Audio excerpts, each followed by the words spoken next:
students, I am Dr. Mamta, your biology mentor. Today I am going to discuss with you the next part of Kingdom Monera. मैंने आपसे पहले discuss किया था kingdom Monera के कुछ characteristic features. I hope कि आपको वो समझ आ रहे हैं.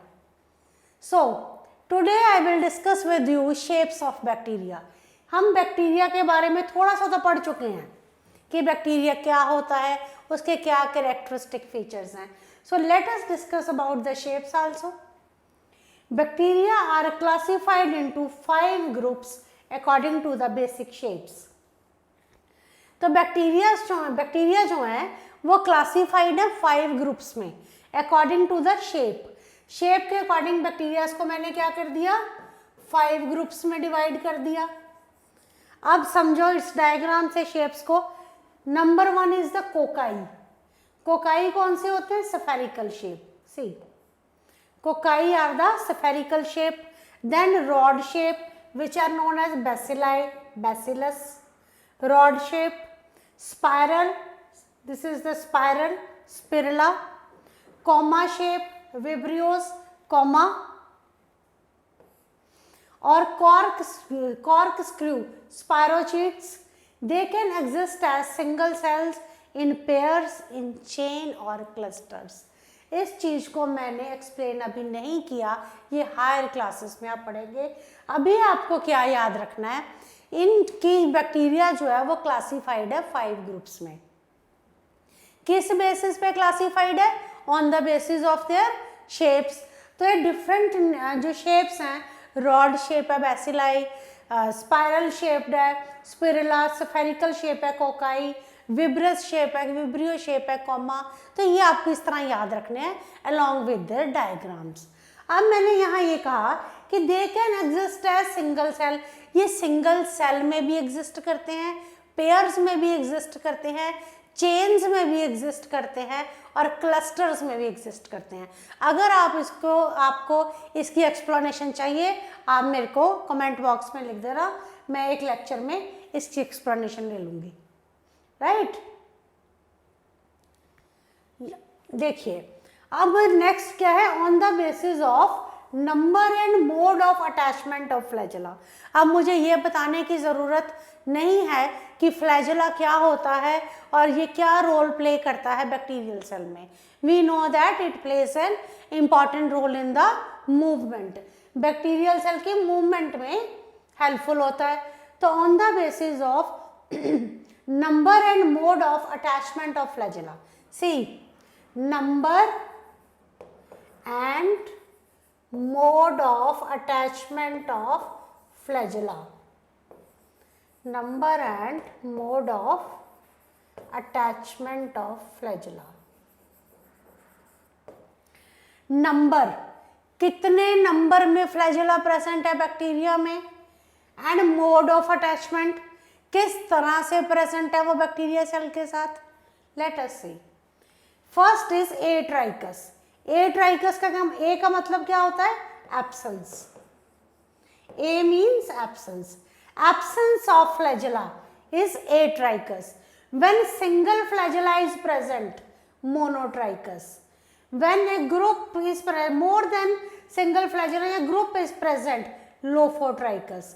When a group of flagella is present on both sides, diagram के साथ समझना है कि when a group of flagella is present on both sides, amphitrachus, but when the flagella is present all over the body of bacteria, peritrachus.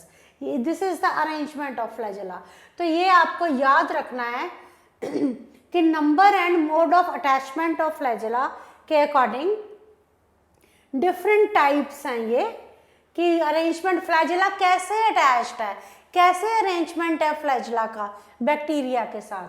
तो ये आपको सारी terms अब पता होनी चाहिए. So we are finally on the bacterial cell structure. Bacterial cell structure, bacteria कुछ ऐसा दिखाई देता है.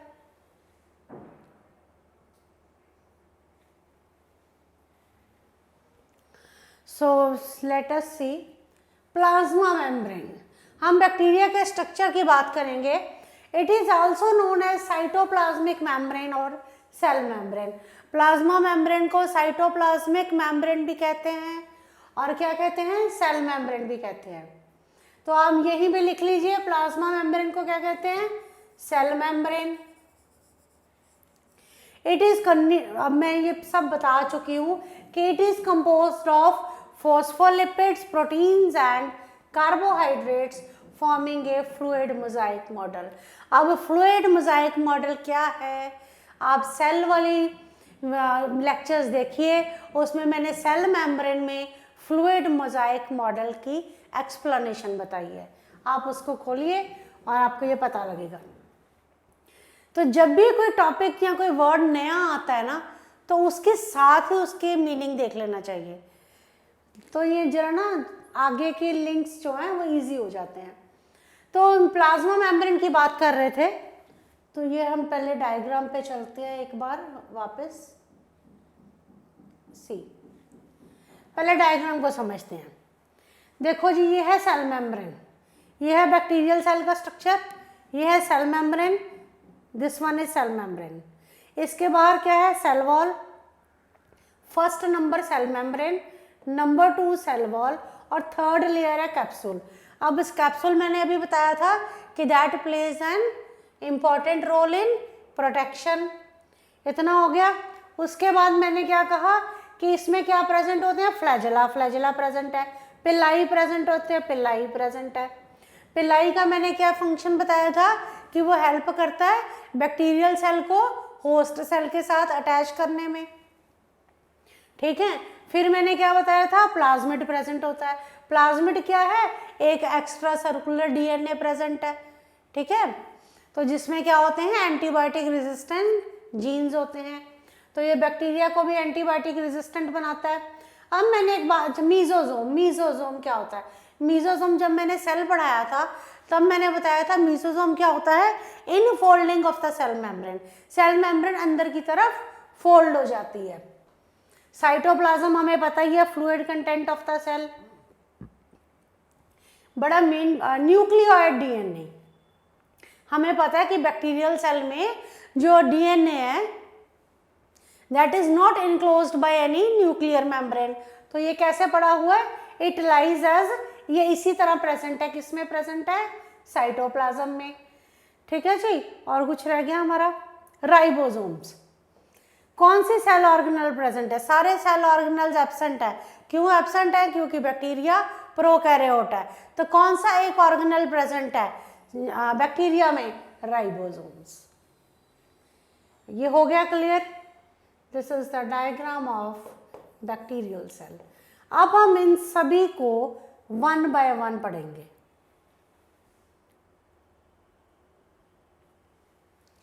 Cell membrane we were discussing na, not cell wall. I was on cell membrane. So चलिए पहले बात कर लेते हैं जी, cell wall of the bacteria. अब मैंने पहले डिस्कस आपसे किया था, तब मैंने आपसे एक वर्ड यूज किया था, अगर आपको याद हो, कि सेल वॉल ऑफ बैक्टीरिया। देखो सेल वॉल आए, सेल मेम्ब्रेन, सेल मेम्ब्रेन के तो और भी फंक्शंस होते हैं, लेकिन सेल वॉल का मेन फंक्शन क्या है, it provides protection to the cell. तो जो बैक्टीरिया की सेल वॉल है that is made up of glycoprotein म्यूरेन।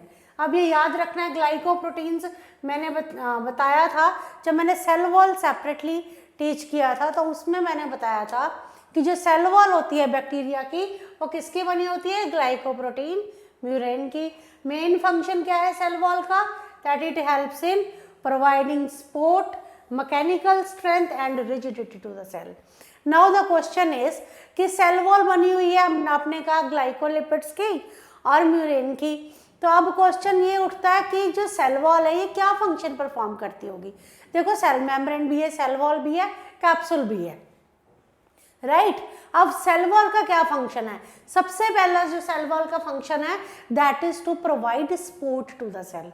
It provide support, cell को सपोर्ट प्रोवाइड करती है, मैकेनिकल स्ट्रेंथ प्रोवाइड करती है, and rigidity to the cell. Why cell is so rigid. अगर रिजिड ना हो सेल, फिर तो कोई भी मटेरियल अंदर आया और कोई भी बाहर चला गया।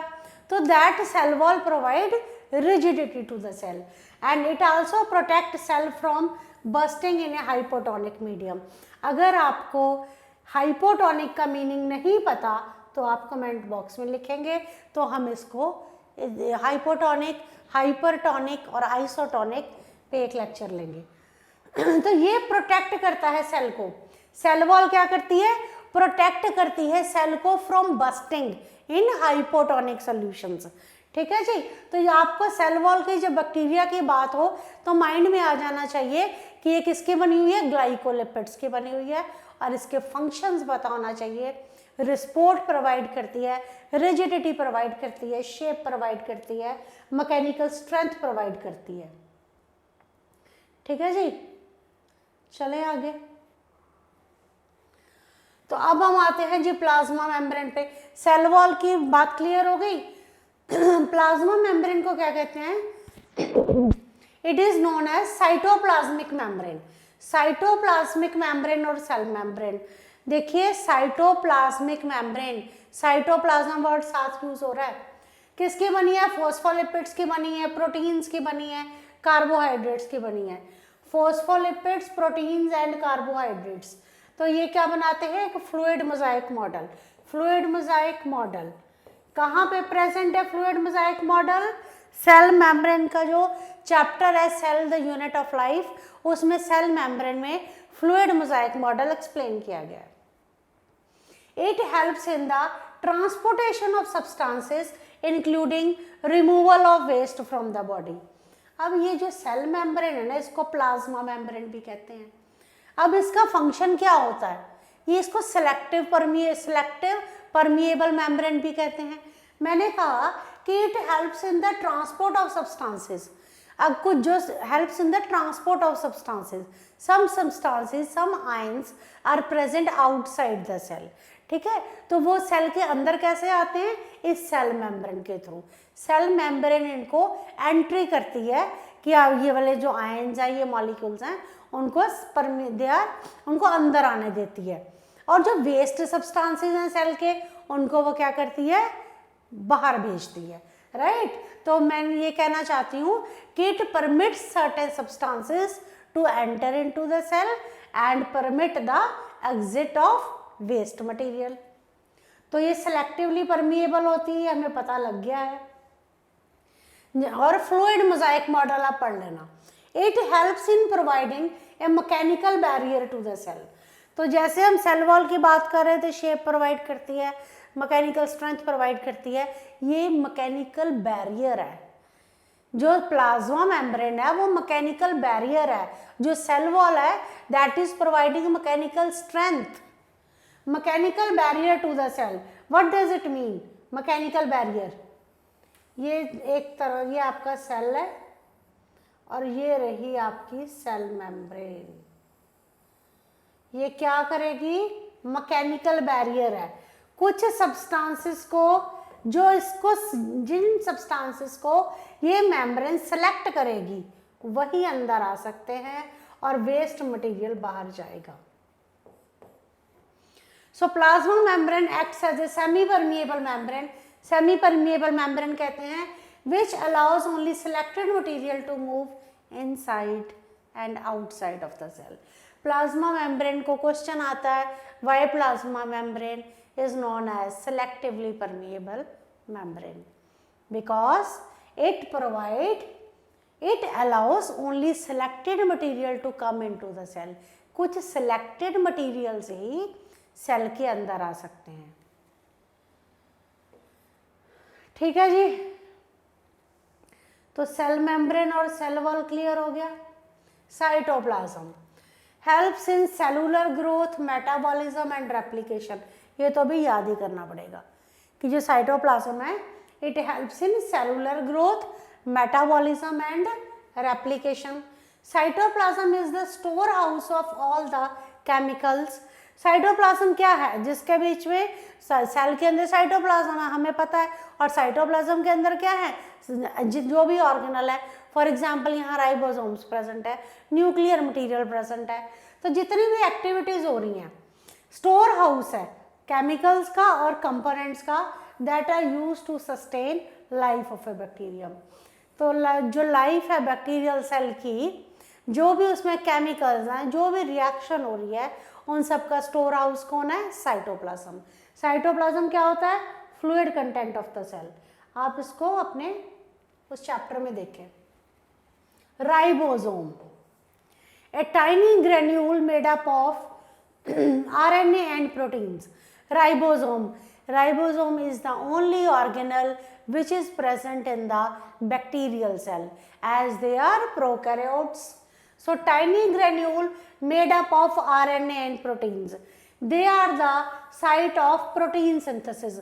Ribosomes are the site of protein synthesis. ये फंक्शन याद कर लेना, आगे इसका लिंक आएगा बहुत सब। They are freely floating structures. ये क्या होते हैं? फ्रीली फ्लोटिंग स्ट्रक्चर्स होते हैं that helps in transferring the genetic code. अब जेनेटिक कोड क्या होता है? जो जेनेटिक इंफॉर्मेशन है ना, अभी मैं आपको थोड़ा सा बता देती हूँ, ये +2 में आएगा। तो जो जेनेटिक इंफॉर्मेशन है, जो जेनेटिक इंफॉर्मेशन है स्टोर्ड DNA में, that is in the form of A code. कुछ कोड्स होते हैं जैसे UAG, UGA।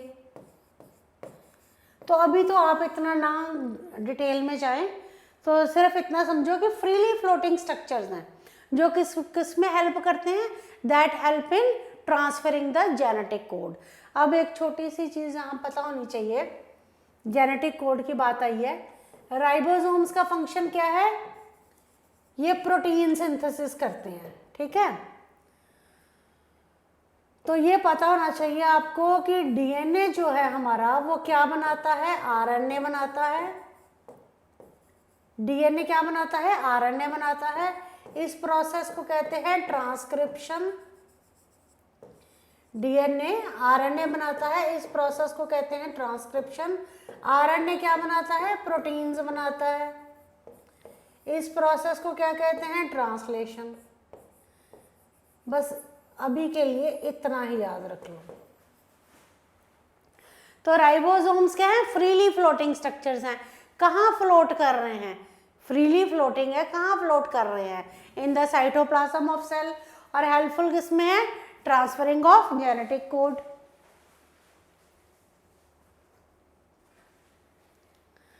अब प्लाज्मिड, स्मॉल सर्कल है DNA का, मैंने बता दिया, स्मॉल सर्कल ऑफ DNA।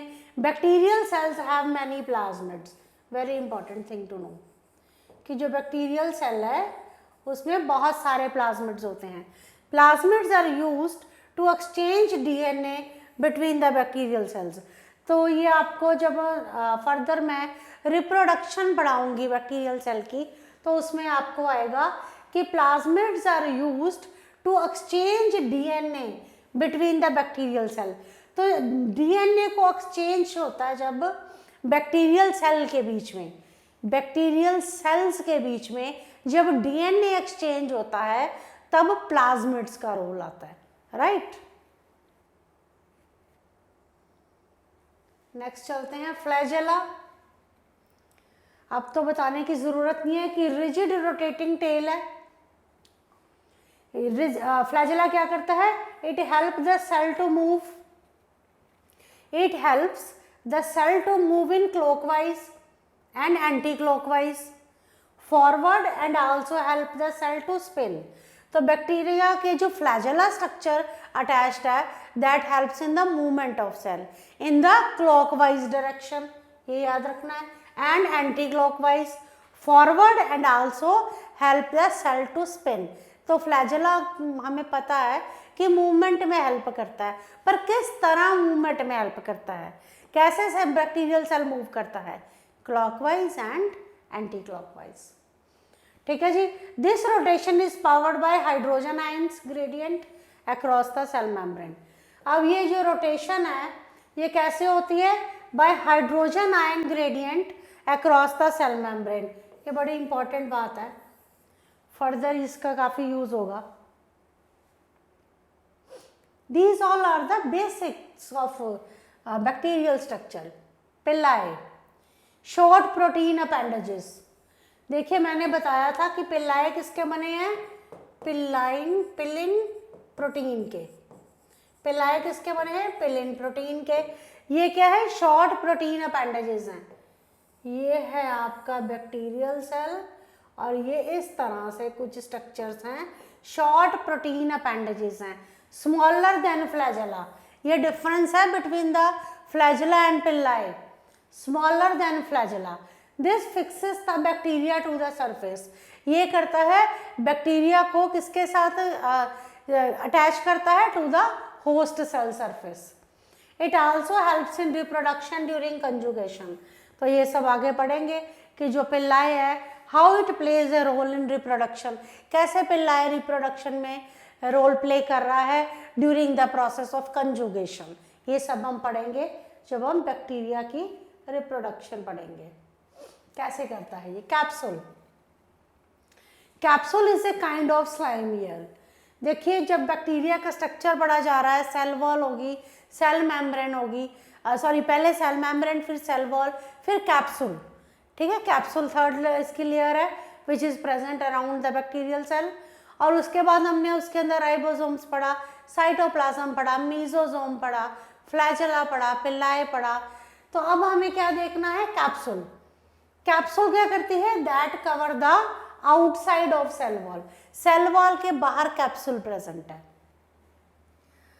किसकी बनी होती है, थिक पॉलीसेक्राइड। किसकी बनी होती है, थिक पॉलीसेक्राइड की। इट इज, देखिए अभी ना ये सब में कंपोजिशन आ रही है, तो कंपोजिशन को मिक्स नहीं किया जाएगा, सबकी कंपोजिशन डिफरेंट है। तो they are composed of thick polysaccharide. It is used to stick cells together and work as a food reserve. तो ये क्या किसमें हेल्पफुल होती है, capsule, to stick cells together and used as a work as a food reserve. Food reserve की ये role play करता है। It protect the cell from dryness and from chemicals. तो ये जो कैप्सूल है ये क्या प्रोवाइड करता है, एक तरह से प्रोटेक्शन प्रोवाइड करता है, और ये प्रोटेक्ट करता है सेल को from dryness and other chemicals. तो ड्राइनेस और अदर केमिकल से ये सेल को प्रोटेक्ट करता है।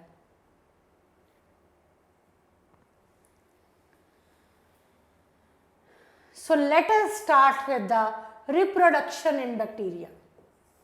Very important from the need point of view. Reproduction in bacteria. Bacteria follow an asexual mode of reproduction. अगर आपको सॉरी वो +2 में है। बैक्टीरिया क्या कहता है, बैक्टीरिया कैसे रिप्रोड्यूस करता है, बैक्टीरिया रिप्रोड्यूस करता है by asexual mode of reproduction, जिसे कहते हैं binary fission. How bacteria reproduce, bacteria reproduce asexually, asexually bacteria reproduce करता है by the binary fission. What is binary fission, देखिए ये है आपका सेल, ये इसकी सेल वॉल है, ये प्लाज्मा मेम्ब्रेन है, ये सेल वॉल है। अब बैक्टीरिया ने क्या करना है, डिवाइड करना है। बैक्टीरिया डिवाइड, रिप्रोड्यूस करना क्या कहें आप, रिप्रोड्यूस करना है।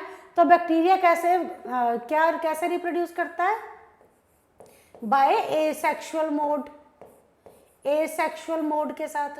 तो देखिए 1 से 2 बैक्टीरिया बनेंगे, एक सेल से 2 बैक्टीरियल सेल बन गए। जब एक सेल से जब 2 बैक्टीरियल सेल बनते हैं तो हम उसे क्या कहते हैं, बाइनरी फिजन। बाइनरी फिजन होता ब्रेक होना, बाइनरी फिजन मतलब by means 2, 1 cell when breaks into 2 daughter cells, that is known as binary fission. A single bacterium divides into 2 daughter cells. जो सिंगल बैक्टीरियम है वो डिवाइड करता है 2 daughter cells में। तो बैक्टीरिया एसेक्सुअली कैसे रिप्रोड्यूस करता है, बाय बाइनरी फिजन। तो ये जो डॉटर सेल्स बनते हैं they are identical to the parent cell as well as to each other. एक सेल ने 2 सेल बना दिए, ये 2 डॉटर सेल्स बन गए। ये दोनों डॉटर सेल्स जो हैं अपने पेरेंट के साथ भी रिजेंबल करते हैं and also with each other. Replication of DNA with in the parent bacterium marks the beginning of fission. तो जब जो पेरेंट में डीएनए प्रेजेंट है उसमें क्या प्रोसेस होता है, रेप्लिकेशन ऑफ डीएनए स्टार्ट होता है। रेप्लिकेशन शुरू हो जाती है डीएनए की किसमें, पेरेंट बैक्टीरियम में। तो वो क्या करती है, that marks the beginning of fission.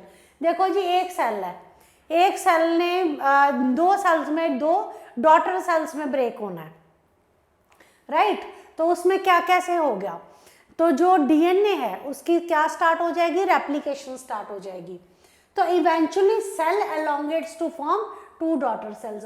तो जब डीएनए रेप्लिकेट कर गया, तो रेप्लिकेशन का क्या मतलब होता है, अब कार्बन कॉपी बनाना। उसने जब कार्बन कॉपी अपनी बना ली तो उसके बाद क्या होगा जी, सेल एलोंगेशन होगी, ये सेल एलोंगेट कर गया, ठीक है। उसके बाद ये फरो है जो क्या कर देगी, इसको डिवाइड कर देगी। किस में डिवाइड कर देगी, दो डॉटर सेल्स में। Rate and timing of reproduction depend upon the conditions like temperature and availability of nutrients. एक बहुत बार टर्म यूज की जाएगी, ड्यूरिंग फेवरेबल कंडीशंस। अब ये ड्यूरिंग फेवरेबल कंडीशंस क्या है, फेवरेबल कंडीशंस हैं temperature and the availability of nutrients. कि जो रेट एंड टाइमिंग है रिप्रोडक्शन की, जो रेट एंड टाइमिंग है रिप्रोडक्शन की, that depends upon the temperature and availability of nutrients. तो बाइनरी फिजन में आपने पढ़ा कि how one parent cell divides into two identical daughter cells. The two daughter cells which are formed by the process of binary fission, they are not only identical to the parent but they are also identical to each other, right? आगे चलते हैं। When there is a favorable condition, जब favorable condition होती है, उसने example लिया है कि ई कोलाई प्रोड्यूस करता है about 2 million bacteria every 7 hours। कोई खास बात नहीं है ये। Bacterial reproduction is strictly asexual but it can undergo sexual reproduction in very rare cases. तो क्या कहना चाहता है वो, जब भी बैक्टीरियल रिप्रोडक्शन की बात हो कि बैक्टीरिया रिप्रोड्यूस कैसे होता है, बैक्टीरिया रिप्रोड्यूस होता है by asexual mode, by binary fission, right. पर ये सेक्सुअल रिप्रोडक्शन में बहुत रेयर जाता है, ठीक है जी। आगे चलते हैं। So with this I have discussed with you very brief about the asexual reproduction in bacteria. तो आप इसको पहले बहुत सारे मैंने लेक्चर्स में ये करवाया है, आप इसे पढ़िए। अगर कोई चीज़ ना समझ आए तो आप कमेंट बॉक्स में कमेंट कीजिए, I will explain more to you. Thank you.